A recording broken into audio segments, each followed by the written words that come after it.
Cek.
Cek. Bismillah. Assalamualaikum warahmatullahi wabarakatuh.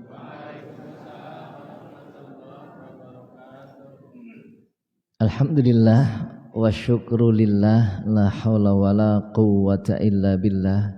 Wassalatu wassalamu ala rasulillah wa ala alihi wa sahbihi wa mawalah. Asyhadu an la ilaha illallah wahdahu la syarikalah wa asyhadu anna Muhammadan abduhu wa rasuluh.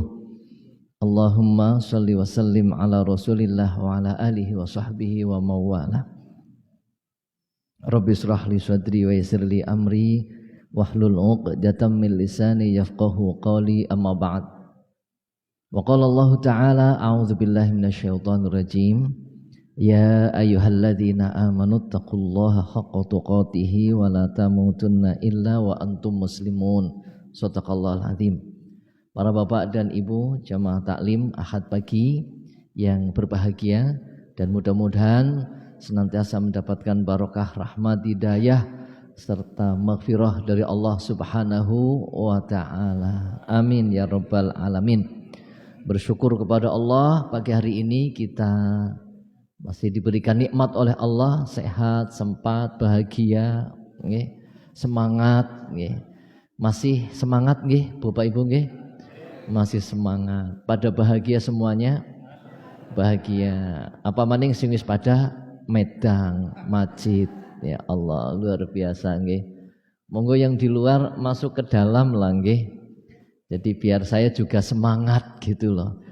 Juga tadi udah disampaikan agar niat kita untuk thalabul ilmi juga sesuai dengan amalan kita. Yang kita niatkan dengan yang kita kerjakan itu sesuai. Mau thalabul ilmi majelisnya di dalam di sini, bukan di luar. Di luar itu kalau tidak cukup, ya, itu berarti betul-betul menyesuaikan dengan niatnya. Thalabul ilmi mengharap ridha Allah, monggo silahkan yang di luar masuk ke dalam saja. Ini kedengaran apa enggak ini dari luar? Baik, kita membahas bab sholat jamaah. Adzan iqamah sudah, dan berikutnya adalah insya Allah tentang muqaddimah ini, ya, tentang apa namanya, bagaimana kita berangkat ke masjid sudah kemarin, ya. Perintah untuk sholat berjamaah, keutamaannya sudah. Maka berikutnya adalah tentang imam dan makmum, ya. Maka disebutkan wal ya ummakum ahadukum, hendaklah salah seorang dari kamu sekalian ketika akan melaksanakan sholat berjamaah itu mengangkat satu saja seorang imam, satu saja imam. Jadi nek ngangkat imam aja loro, jangan ada matahari kembar. Oh ciri itu ciri ustadzah siapa tadi yang di sini? Ustadzah Tini, ya, Hajah Tini itu, ya. Jangan sampai ada apa? Matahari kembar, apalagi ketika sholat. Nah ini ya imamnya ya satu, Loh kok bisa kadang-kadang sholat kok imamnya dua? Ada. Yang kedua imamnya hawa nafsu. Ya, ada imam sholatnya satu, tapi kemudian makmumnya menjadikan hawa nafsunya sebagai imam. Sehingga sehingga dia menjadi makmum mengikuti hawa nafsunya. Ya, kudune sabar ya. Mengko disit nek imame rukuk wis bener-bener rukuk nembe rukuk. Nah, karena mengikuti hawa nafsu ora sabar. Rukuknya barengi imam. Nah, itu namanya ya menjadikan hawa nafsunya sebagai imam. Nah, itu kudune urung rukuk rukuk. Kudune wis jagong ora jagong dong. Imam wis jagong udah duduk di antara dua sujud, asih sujud baik. Nah, ini maka kita imamnya loro ge. Jadi imam sholat dan imam hawa nafsu. Nah, kemarin juga sudah saya sampaikan bahwa hikmah daripada sholat berjamaah itu diantaranya adalah bagaimana kita mengendalikan hawa nafsu kita agar tunduk dan patuh kepada pemimpin. Tunduk dan patuh taat kepada pemimpin manakala pemimpinnya itu tidak maksiat. Itu kalau tidak maksiat dan juga mengatur kita dan juga memberikan tuntunan kepada kita ketika pemimpin kita salah, imam kita salah, kita ingatkan, kan gitu. Subhanallah ya, ora krungu serukna subhanallah. Orang krungu maning, subhanallah mam. Akhirnya ya batal. Dijawab aja seru-seru nyong krungu. Imamnya jawab gitu. Ya Allah, jadi batal kabeh. Nah itu ya. Wal ya ummakum ahadukum, satu saja orang diangkat menjadi imam. Dan betul-betul kita angkat jadi imam. Maka ketika kita mengangkat dia jadi imam, ya kita harus patuh, tunduk, kecuali dia maksiat, kecuali dia keliru sholatnya, kecuali dia salah, kecuali dia lupa, maka kita ingatkan. Itu Bapak Ibu ya, kita ingatkan. Ini nggih, lawis diingatkan kok. Ora krungu, mungkin ora krungu, atau mungkin keyakinan imamnya berbeda. Ya dimaafkan. Tetap saja kita ikuti. Ya, tapi kalau di dunia nyata jangan ya. Wis kena imamnya salah. Tapi kalau dalam sholat memang iya. Imamnya wis jelas-jelas diingatkan. Subhanallah. Tapi imamnya yakinnya kayak gini. Maka makmumnya tetap mengikuti imam. Baru nanti setelah selesai sampaikan kembali. Dan imam yang baik nanti akan mengambil penguat. Oke, jere kae nyong salate kurang serekaat. Apa iya ujar kuis bener 3 rakaat kok. Jajal. Yang lain makmum yang lain bilang, "Betul. Njenengan ku nembe 2 rakaat, kurang serekaat." Bener? Iya bener. Saksinya ada. Nah, kemudian dia berdiri lagi tambah 1 rakaat. Karena barangkali ketika diingatkan yakinnya sudah 3 rakaat. Mulane ketika subhanallah, subhanallah apa gitu nang batin imame kan. Subhanallah apa wis bener nyongko gitu loh. Nah, itu ya. Arep takon ya ora mungkin wong anu agi salat, maka takone ya mengko barang wis rampung. Dene iki pada subhanallah sih kenang apa ya gitu kan. Nah, itu ya. Jadi satu orang imam kita angkat yang memang harus kita ikuti. Nah, kita lihat dalilnya tentang mengangkat imam. Li hadis Ahmad wa Muslim wa Nasa'i an Abi Sa'id Al-Khudri qol.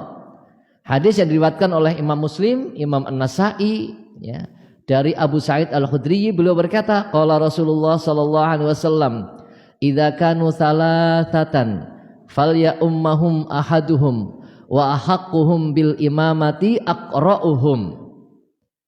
Apabila genap 3 orang di antara kamu sekalian, hendaklah salah seorang di antara mereka menjadi imam. Ini nggih, menjadi imam. Dan siapa yang lebih berhak menjadi imam?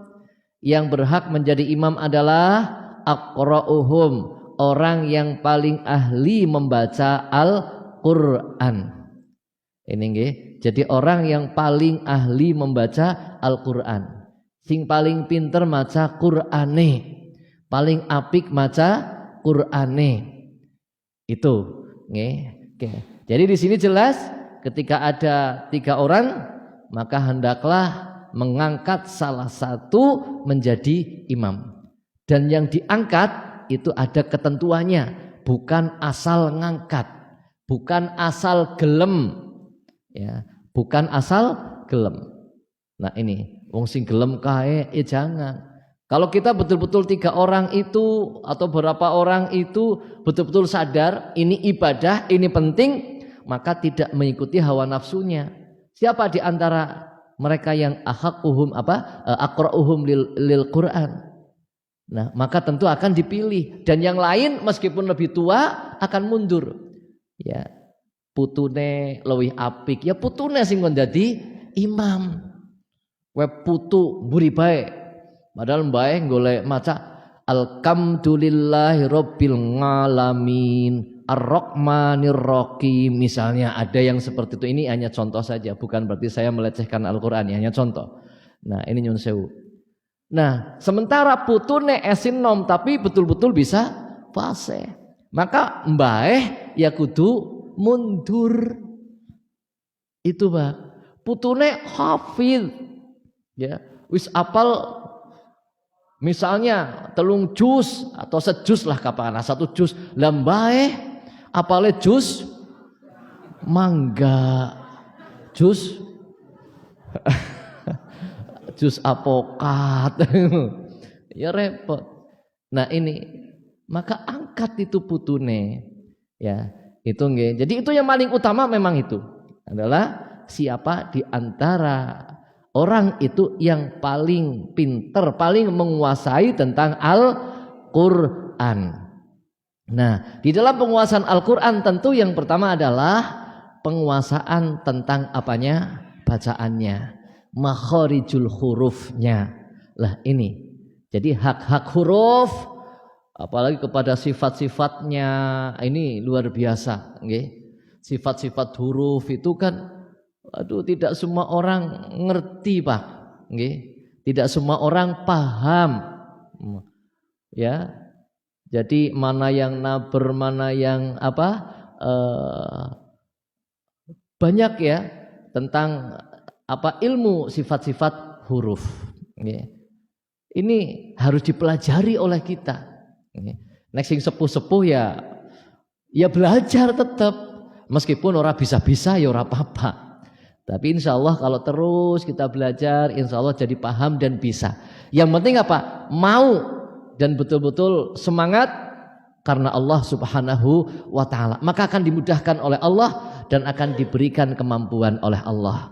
Tapi kalau semangatnya kita ya separuh-separuh lah, daripada ya hasilnya ya daripada, hasilnya ya daripada, Pak.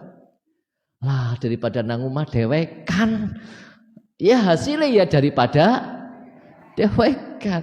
Ora lihat apa-apa. Tapi semangat bismillah sang ngaji karena Allah Subhanahu wa taala. Insya Allah akan dapat ridho Allah, akan dapat ilmu yang bermanfaat. Itu Bapak Ibu, nggih. Maka meskipun sudah sepuh terkait dengan bacaan Al-Qur'an, apalagi ketika sholat atau suratan-suratan yang kita baca saat sholat, itu memang supaya dipelajari betul, berhati-hati betul. Ini Bapak Ibu, okay? Karena salah makhraj, kalau salah sifat itu masih ditolerir. Harusnya hamas dinaberkan, harusnya naber dihameskan misalnya. Nah itu masih ditolerir karena tidak merubah makna.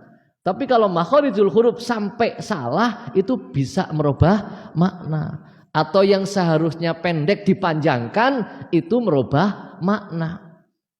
Kalau hanya panjangnya 2 rakaat apa 3 rakaat atau 4 rakaat itu masih tolerir, ya, karena maknanya tidak berubah, ya. Tapi kalau yang pendek dipanjangkan, kemudian yang panjang dipendekkan, itu merubah makna, Maka ini hati-hati, ya. Fa'ala dengan fa'ala itu sudah berbeda, Pak. Ya, tafa'ala ya. Itu tafa'ala misalnya itu sudah berbeda maknanya dalam ilmu shorof. Nah, ini. Jadi ada wazan-wazan ya yang itu betul-betul berbeda maknanya. Jadi kita harus hati-hati. Apalagi kemudian makhorijnya, keluarnya huruf ya. Kha ya menjadi ho misalnya ya. Ghin sama kha itu ternyata keluarnya jadi berbeda. Bahkan kadang-kadang nyun sewu nggih. Di dalam Arab ucapan Arab itu tidak ada o, Pak. Tidak ada o gitu.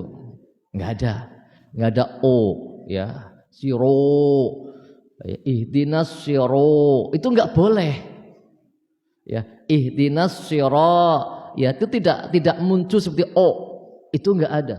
Ihdinas siratal mustaqim. Nah, ini sulit Pak belajar itu memang. Okay. Jadi luar biasa. Makanya kalau orang yang bersungguh-sungguh akan mencapai satu kenikmatan tersendiri. Okay. Bersungguh-sungguh, angel tapi sungguh-sungguh kemudian bisa. Nah itu satu kenikmatan tersendiri Pak. Ya Allah luar biasa. Okay. Saya belajar makhorijul huruf juga, ya Allah, esi kepleset-pleset, baik kayak gitu loh, ya. Esi kepleset-pleset baik Pak. Saya di rumah sering, ya dulu dengan Ustadz siapa, Rasikun, ya Ustadz Rasikun kita undang ke masjid gitu ya. Kemudian saya lihat juga di televisi di YouTube saya cari ya tahsin, ya makhorijul huruf. Buka tentang makhorijul huruf. Kita belajar dari situ. Belajar juga tentang nada-nadanya, ya, nada-nada tahsinnya, bacaannya seperti apa, yang bagus bagaimana. Itu belajar terus dan tidak berhenti belajar. Dan jangan sampai kita merasa bacaan kita sudah bagus, sudah cukup. Ada yang begitu, Pak. Orang ngaku tapi nyatanya kayak gue. Orang ngaku nek ditakoni anak sing merasa bacaane wis apik, anak sing merasa bacaane wis cukup, ora perlu belajar maning. Orang ngaku tapi nyatane kayak gitu. Nyatane ora belajar. Nyatane mandek, ora gelem belajar tahsin, ora gelem belajar membaca. Berarti kan seolah-olah nyong wis lah, wis cukup kayak baik kayak gitu kan. Ini Bapak Ibu. Karena itu sungguhnya penting sekali untuk sholat. Makanya imam itu disyaratkan yang paling utama adalah aqra'uhum lil Quran. Nah itu Bapak Ibu, orang yang paling baik membaca Qurannya. Kadang-kadang diadakan pelajaran tahsin nang masjid sing dadi imam ora mangkat. Kuwi nang kanak-kanak sih.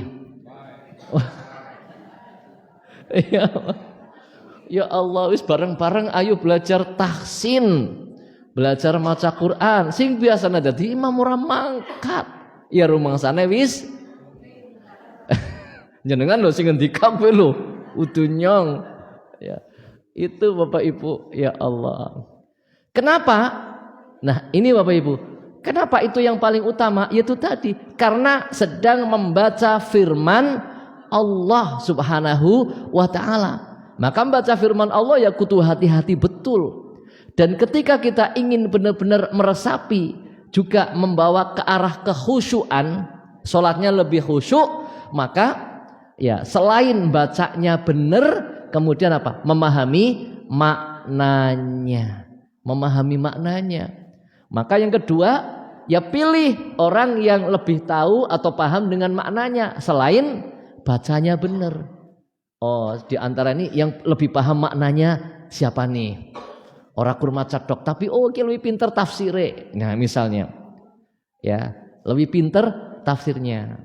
Nah, maka ambil yang bacaannya sama-sama bagus. Maka ini ada yang satu yang lebih unggul, yaitu apa? Dia paham tafsir Al-Qur'annya, tafsirnya. Maka apa? Nah, ambil yang itu. Itu apa Ibu? Jadi selain bacanya benar, tajwidnya, makhorijul hurufnya, nah kemudian maknanya. Insya Allah kalau seperti itu, orang baca dengan seperti itu bisa dinikmati. Dan makmum pun insya Allah menikmati. Meskipun golek sholat karo ngantuk karena jan indahnya imam ya melantunkan bacaan Al-Qur'annya gitu kan. Masya Allah. Ini apa Ibu? Jadi kalau kita sholat dengan imam yang bacaannya bagus ya, kira-kira gimana Bu? Senang apa tidak? Senang. Ya. Senang itu loh. Pertama kemarin ya adzan. Oh, adzannya apik. Senang apa tidak? Senang. Ya krungu adzan, siapa sih ngadzan ya apik teman. Senang, semangat, Pak. Ya. Jadi apa? Memang fitrah kita begitu, janjiannya senang dengan kebaikan, Pak, janjiannya loh.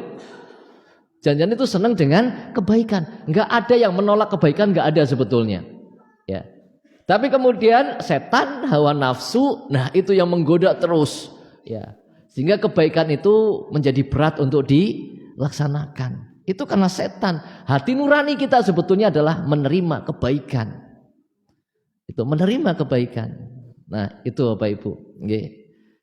Ini oleh karena itu alhamdulillah sing adzan api, kemudian imame bagus ya Allah, senang. Kita berjamaah berangkat semangat. Itu seperti itu. Jamaah kelalen bae, imame wis. Dela-dela kelalen. Bacaane wis gratul-gratul ya digantilah gitu loh. Ora gelem kok. Ya tekok bae. Ya ora kaya gue. Artinya ya dimusyawarahkan ya karena ini adalah apa? Syariat, karena ini adalah ibadah. Ya, seperti itu Bapak Ibu, nggih. Nah, oke, kita lanjutkan. Hadis berikutnya diriwayatkan oleh Imam Muslim, Imam Ahmad dari Abu Mas'ud Uqbah bin Amr, beliau berkata, qala Rasulullah sallallahu alaihi wasallam, ya ummul qauma aqra'uhum li kitabillah, fa in kanu fil qira'ati sawa'an fa'alamuhum bis sunnah, fa in kanu fis sunnati sawa'an fa'aqdamuhum hijratan, fa in kanu fil hijrati sawa'an fa'aqdamuhum silman ay sittan ya, afa'aqdamuhum silman au sittan ila akhiril hadis ya. Kemudian dalam hadis ini disebutkan tentang kriteria-kriteria imam ya secara lebih komprehensif ya. Yang pertama, Rasulullah SAW mengatakan, bersabda, hendaklah menjadi imam pada suatu kaum. Pertama, orang yang lebih ahli membaca Al-Qur'an. Pertama. Jadi ini menjadi yang pertama. Kemudian jika dalam hal membaca Al-Qur'an mereka sama kemampuannya ya. Jadi membaca Al-Qur'an ya tadi ya ini dulu ya di apa? Diteliti dulu. Oh, ini bacaannya bagus. Mana yang lebih memahami juga dalam hadis yang lain nanti apa? Juga pemahamannya, pengetahuannya. Ya. Jadi selain bacanya bagus, pengetahuannya, tafsirnya mana? Kok dua-duanya sama, bacaannya bagus, ahli tafsir juga sama, maka baru kemudian ya setelah dua-duanya sama, fa'alamuhum bis sunnah, maka siapa di antara dua orang itu yang lebih paham tentang sunnah ya, tentang sunnah Rasulullah Muhammad Sallallahu Alaihi Wasallam, tentang sunnah. Apakah hanya sebatas mengetahui? Kalau orang pada pintere, siji mengamalkan sunnah, siji tidak, maka yang diambil yang mana? Yang mengamalkan. Pada ngerti, pada pinter, ya. Baca kitab pinter, ya. Baca kitab hadis ngerti, apalan hadisnya paham. Tapi yang satu mengamalkan, yang satu tidak. Yang satu menjaga sunnah, yang satu tidak. Maka yang diambil yang mana? Yang menjaga sunnah. Itu Bapak Ibu.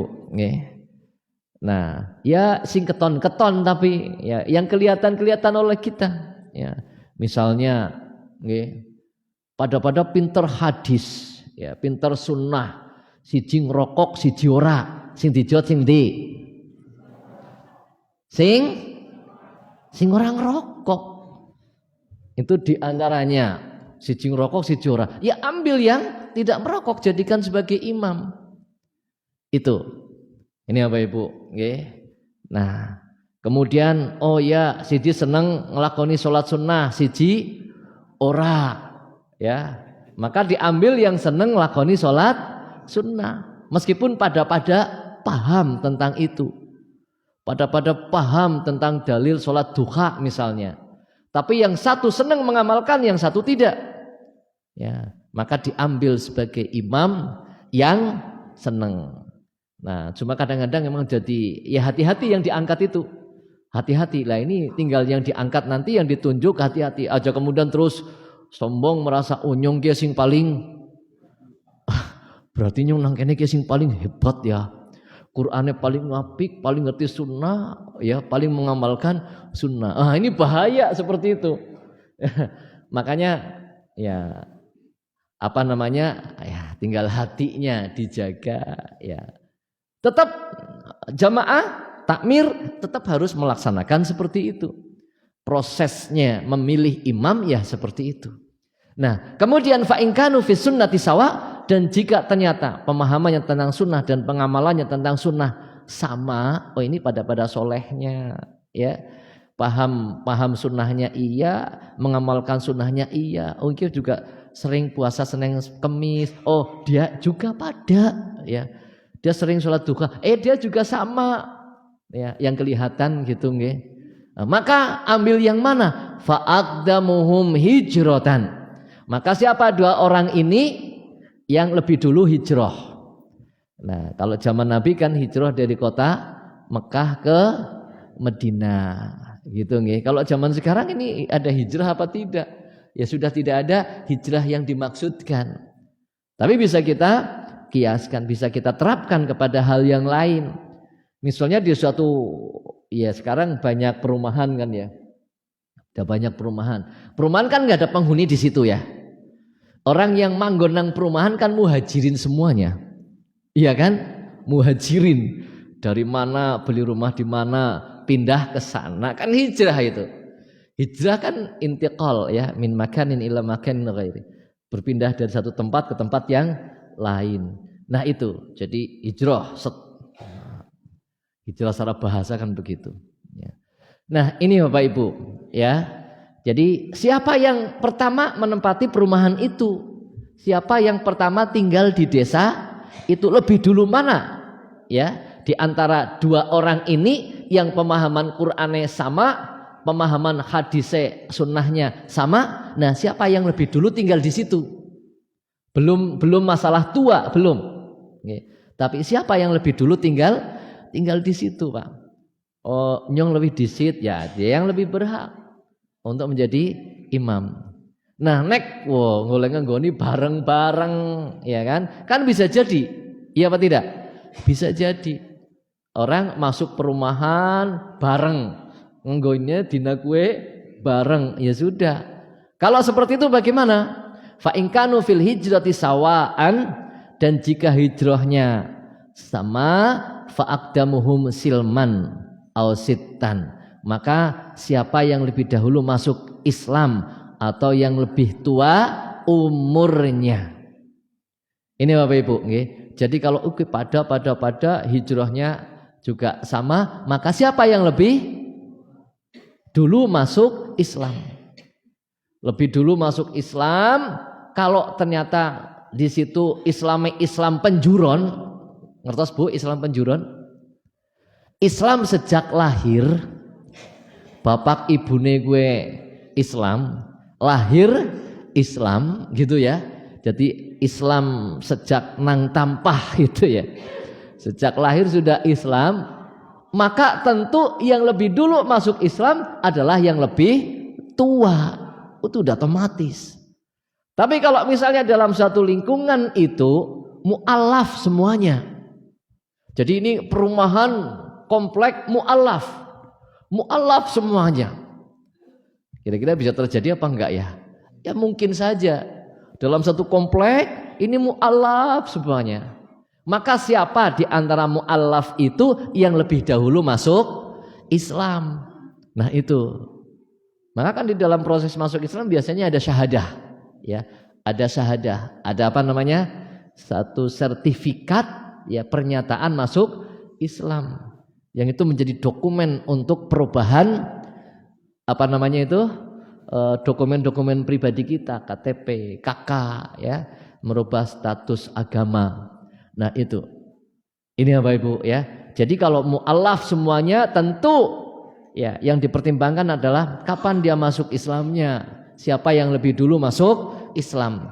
Tapi kalau ternyata wah ini lingkungan muslim kabeh, wong sing pada lahir nang kene ya langsung Islam. Nggih, orana sing dicateti nyong mulai syahadat sadar mlebu Islam kapan? Enggak ada.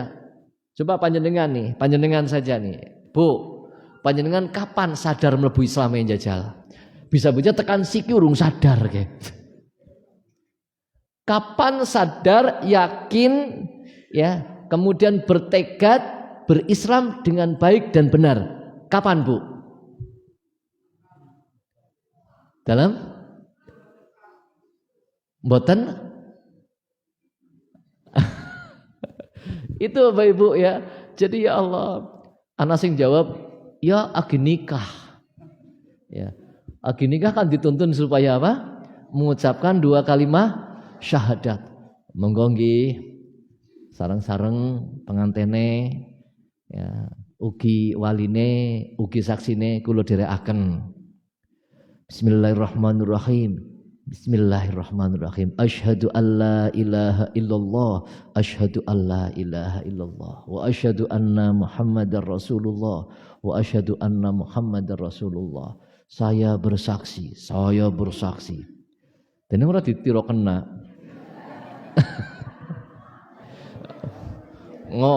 Mbok diterusna angkah tuka wa zawaj tuka gitu ya. Nah ini Bapak Ibu. Nah, ini ya.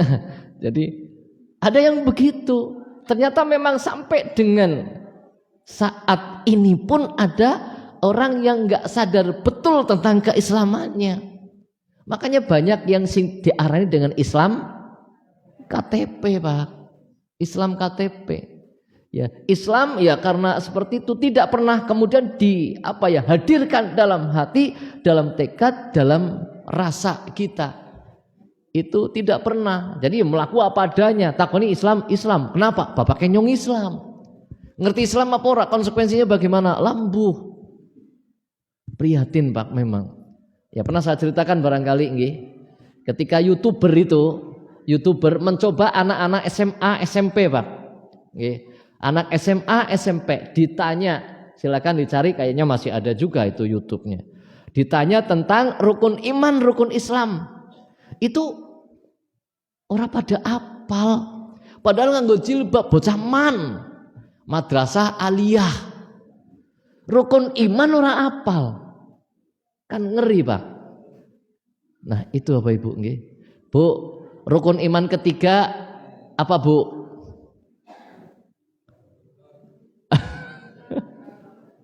Itu nggih. Jadi kadang-kadang harus ngitung, ngurut dan ya Allah.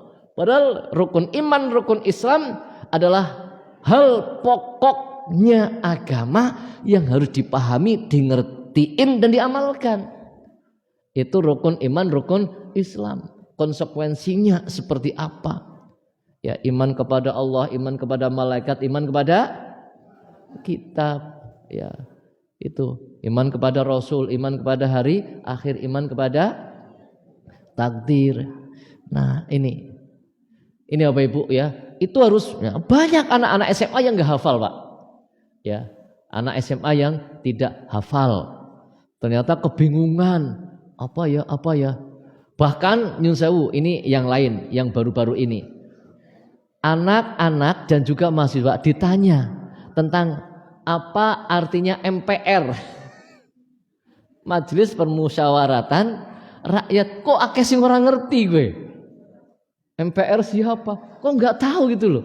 Ya Allah, ini ternyata memang kadang-kadang kepriwe gitu ya.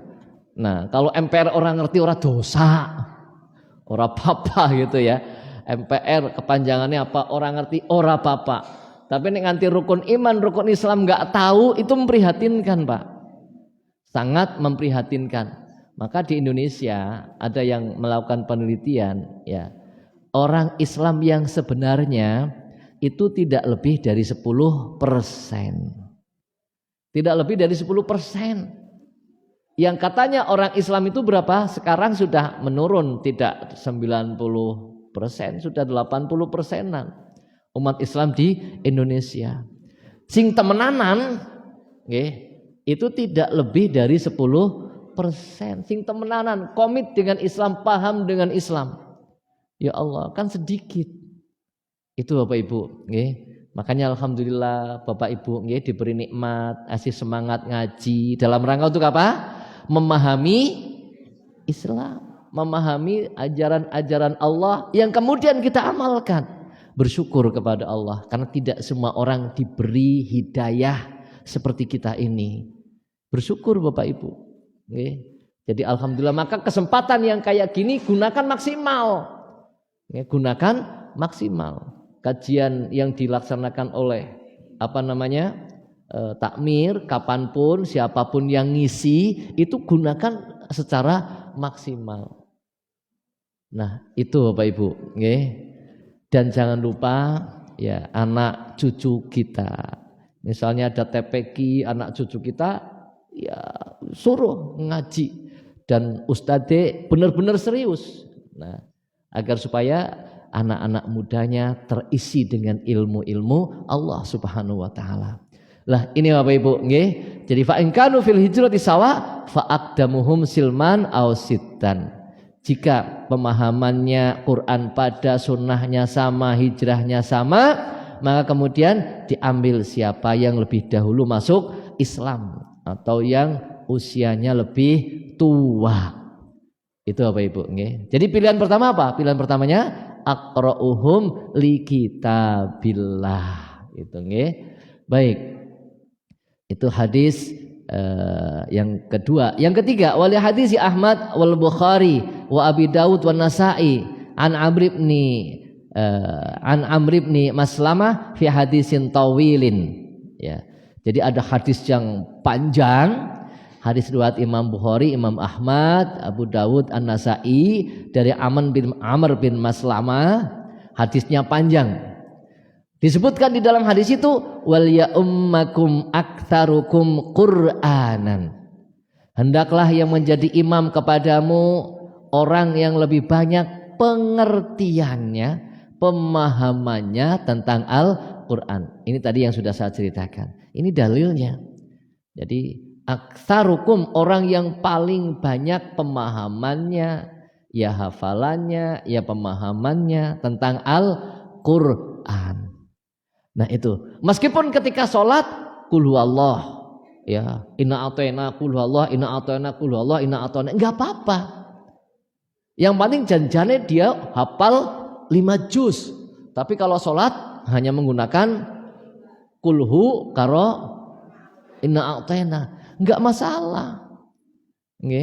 Masalahnya kalau jamaah sepuh-sepuh imamnya karena hafal 1 juz, maca surat Al-Baqarah 1 juz, ya jamaah bubar.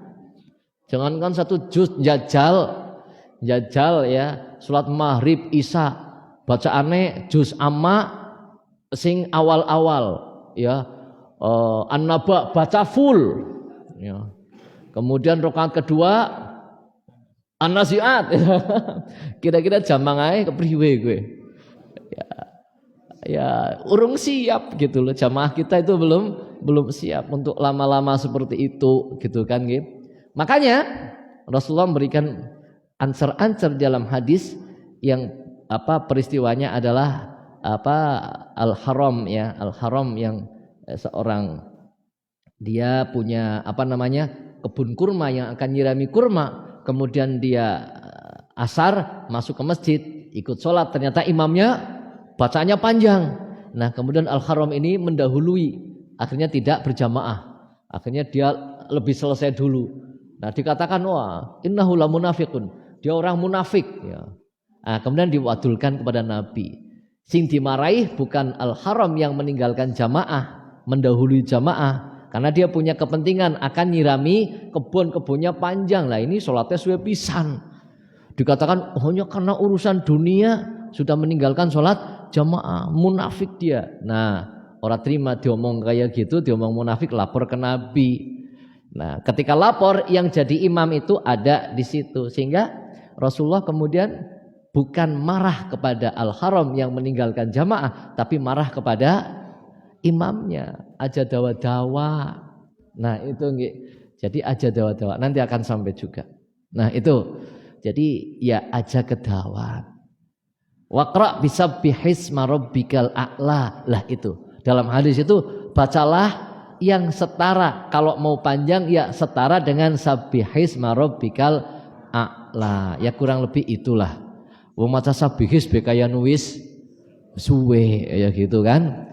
Ya sabbihis suwe ya. Kemudian surat apa ya gitu kan. Wadduha, wattini ya, al-qari'ah ya. Oke, baik. Jadi seperti itu. Kemudian kita lanjutkan. Walakum ayya ummakumul a'ma awil maula. Masih ada waktu nggih? Dan hendaklah walakum ayya ummakumul a'ma awil maula. Ya. Dan boleh juga yang menjadi imam kamu sekalian itu adalah orang buta ataupun hamba sahaya. Jadi tidak ada persyaratan menjadi imam itu harus pejabat, enggak ada. Harus orang kaya, enggak ada. Harus ganteng, enggak ada. Enggak ada, Pak. Ya. Jadi imam harus ganteng, enggak ada persyaratan seperti itu. Harus orang kaya, enggak ada. Harus pejabat, enggak ada. Bahkan yang jadi imam itu orang buta, orang cacat, ya.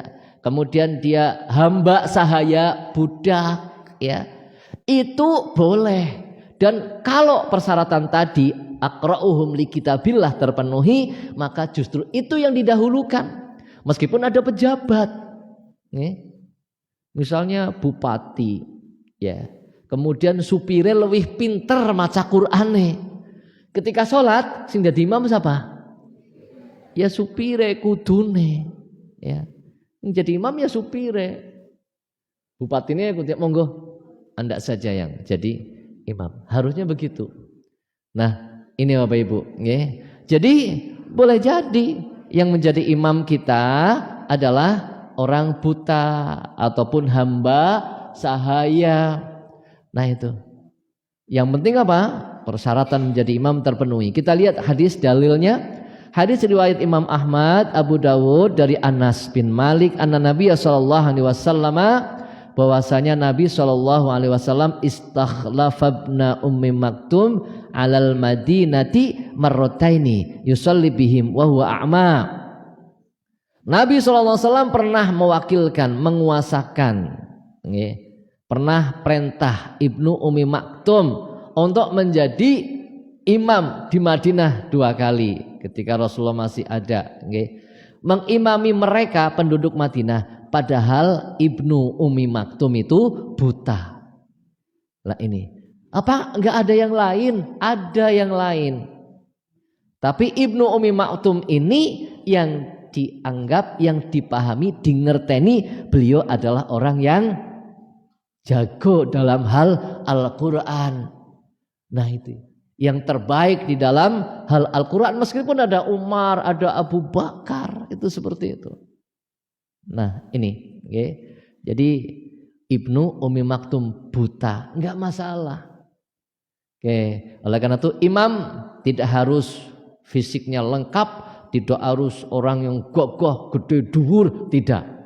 Ya cilik, ireng, ya mentek-mentek, ya. Tapi kan urip, sing penting urip. Nah, ya. Ora apa-apa. Gitu nggih. Nah, kemudian hadis yang lain. Kalau ini terkait dengan fisik ya, orang yang cacat tidak sempurna, boleh, enggak ada masalah. Yang kedua, hadis tentang kedudukannya. Seseorang yang tidak mempunyai strata sosial tinggi ya. Nah, ini budak. Hadisnya adalah diriwayatkan oleh Imam Bukhari juga Abu Dawud dari Ibnu Umar. Lamma qadimal muhajirun al-awwaluna nazalul usbata maudhi'an biquba'a qabla maqdamin nabi sallallahu alaihi wasallam kana ya ummuhum Salimun maula Abi Hudzaifah wa kana aktsaruhum Qur'anan wa kana fihim Umar bin Khattab wa Abu Salamah bin Abdul Asad. Ya. Jadi ini diriwayatkan oleh Imam Al-Bukhari dan juga Abu Dawud dari Ibnu Umar. Ketika orang-orang muhajirin yang pertama-tama sampai di Usbah, ya suatu tempat di Quba sebelum waktu kedatangan Nabi. Jadi Nabi belum nyampe. Ada yang sudah sampai mana Quba, ya suatu di Usbah, ya suatu tempat di Quba yang kemudian nanti akan dibangun satu masjid Quba. Sebelum waktu kedatangan Nabi SAW, yang mengimami mereka siapa? Adalah Salim. Ya, siapa Salim? Salim adalah Maula Abi Hudzaifah, hamba sahayanya Abu Hudzaifah.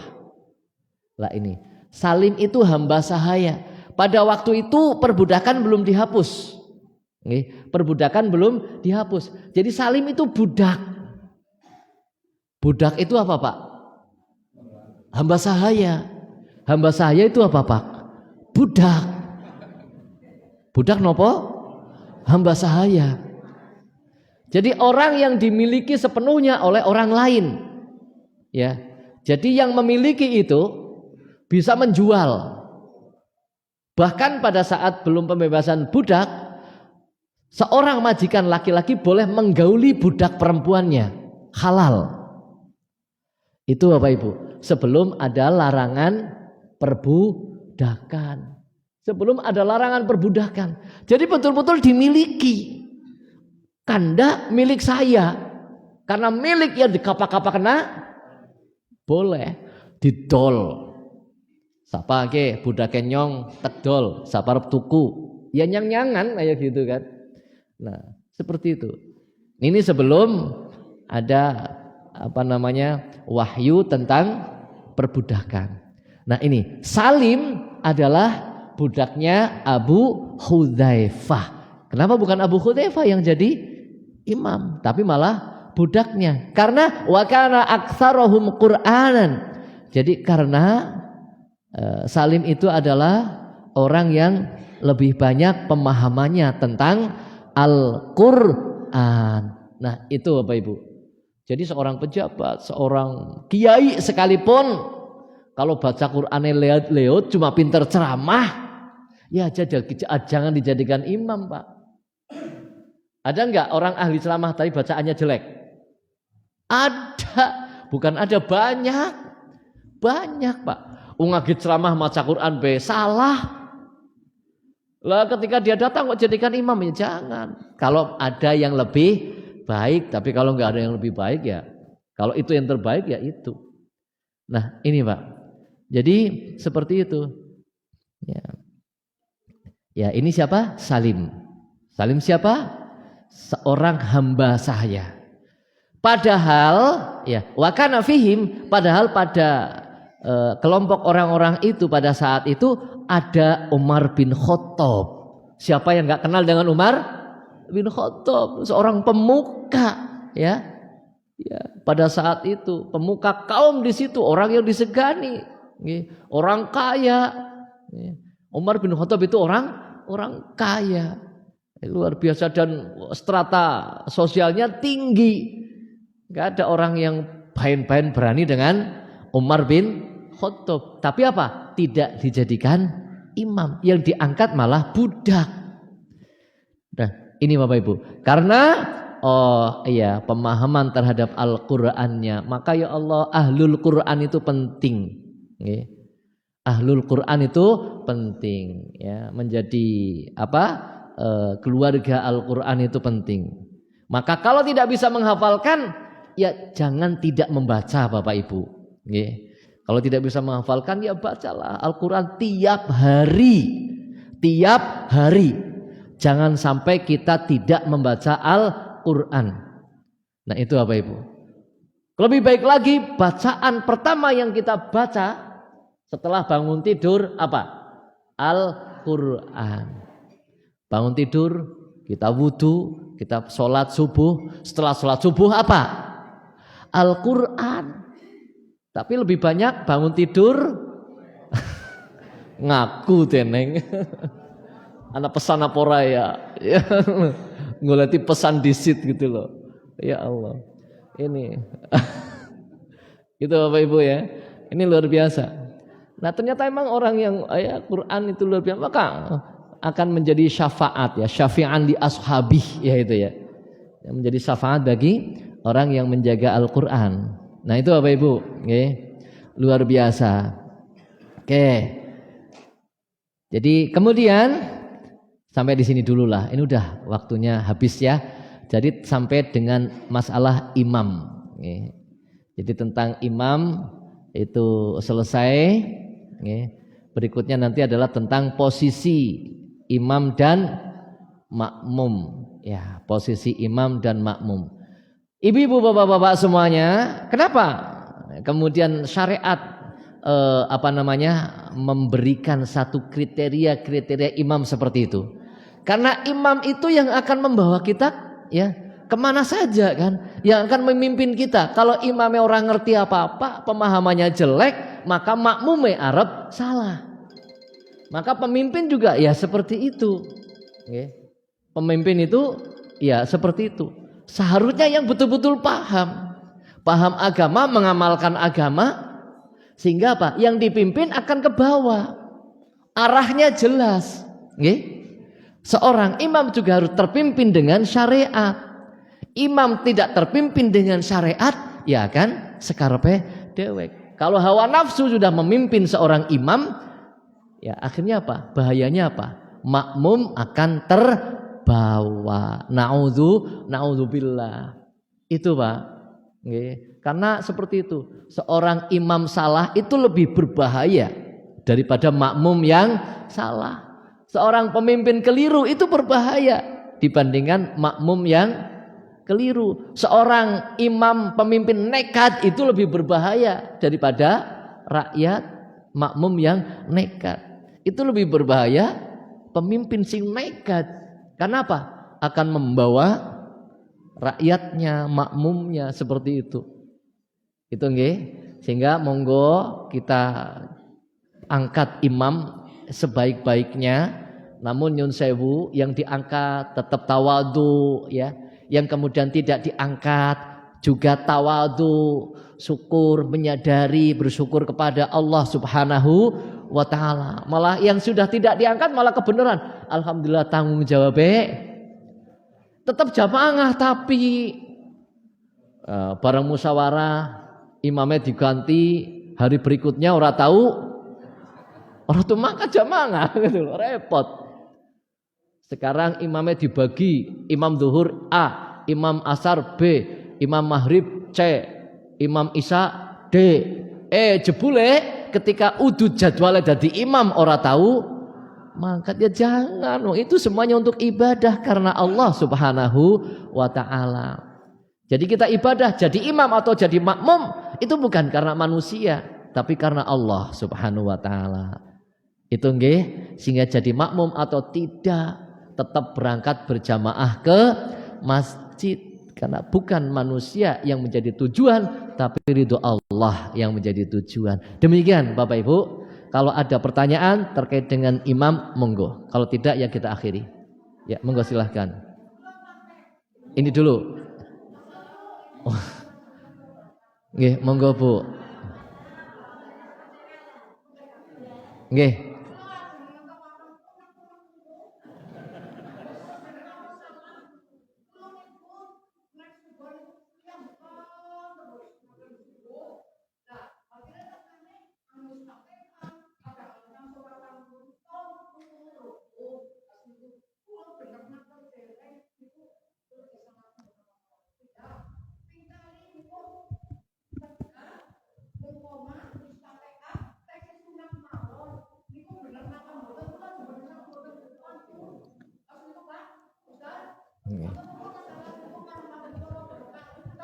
Waalaikumsalam warahmatullahi wabarakatuh. Nyun sewu, nggih. Jadi yang pertama apa tadi malah jadi Sing pertama apa tadi? Ya Allah jadi masbuk. Lah maksud dewek-weknya maksudnya gimana kok? Oh, maksudnya panjenengan datangnya duluan. Disit dewek wek. Oh, terus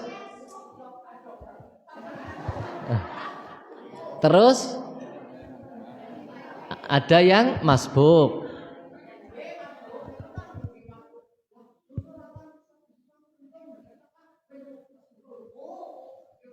Oke. Baik. Oke. Oke. Baik. Berangkat awal itu baik, tapi juga harus menjaga hati. Sing liyane ora usah dipikir, Bu. Ora usah dipikir liyane. Pokoknya panjenengan sholat berangkat awal pertahankan istiqomah.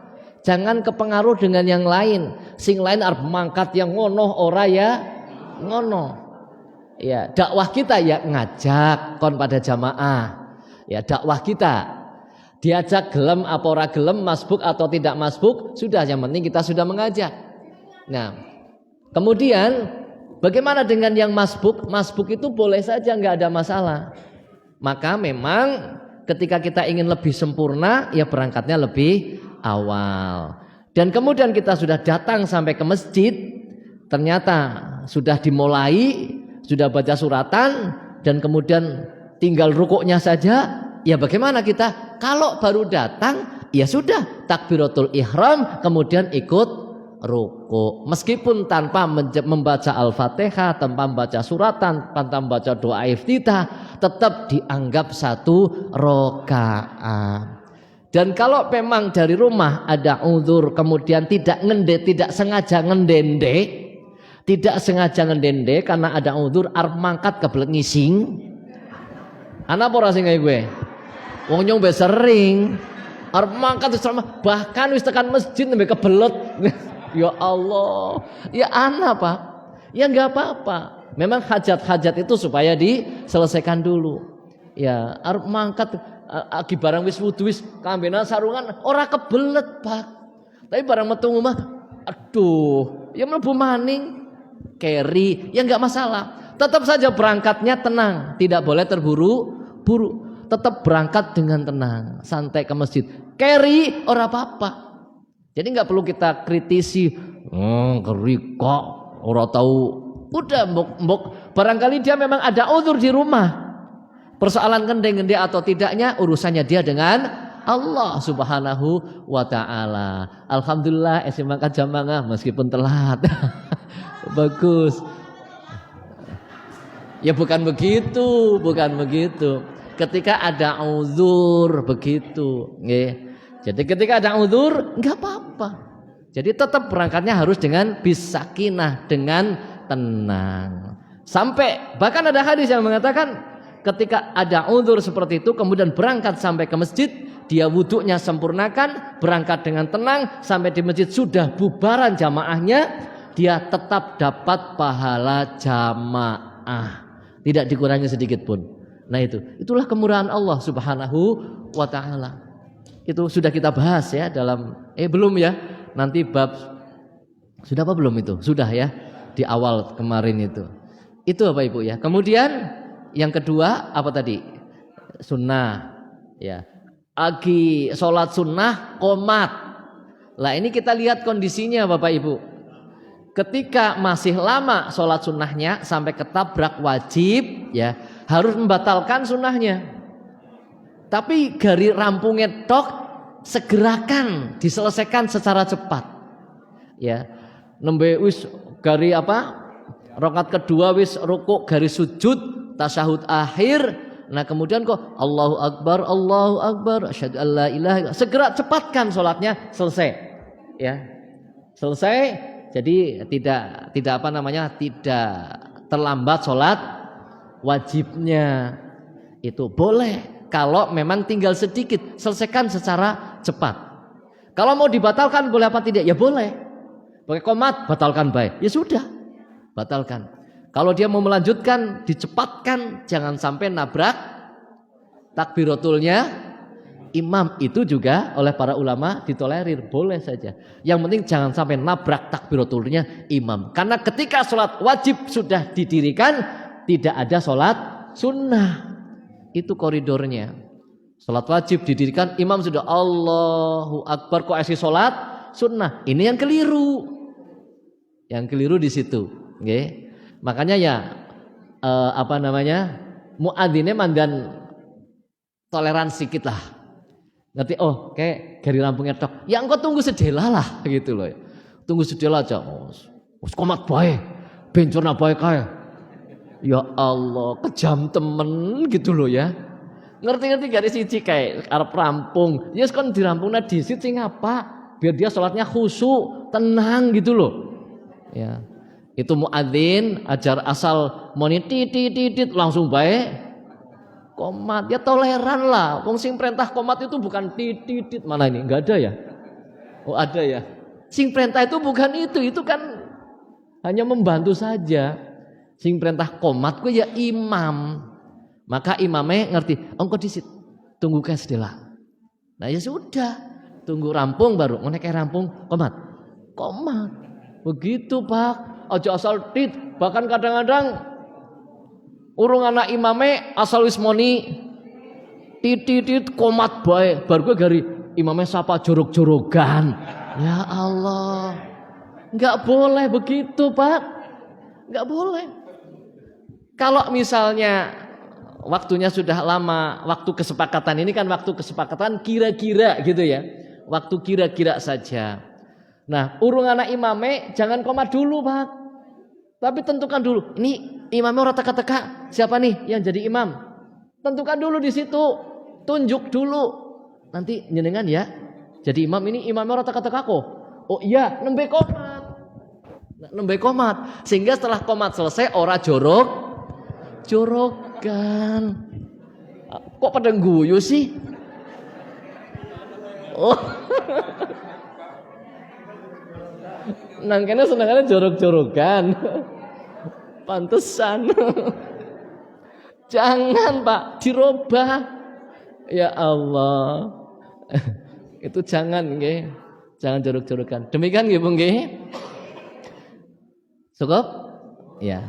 Demikian Bapak Ibu, kajian kita pada pagi hari ini. Mudah-mudahan ibadah kita bisa kita perbaiki nggih. Bukan hanya sekedar melaksanakan sholat, bukan hanya sekedar ada imamnya, begitu nggih.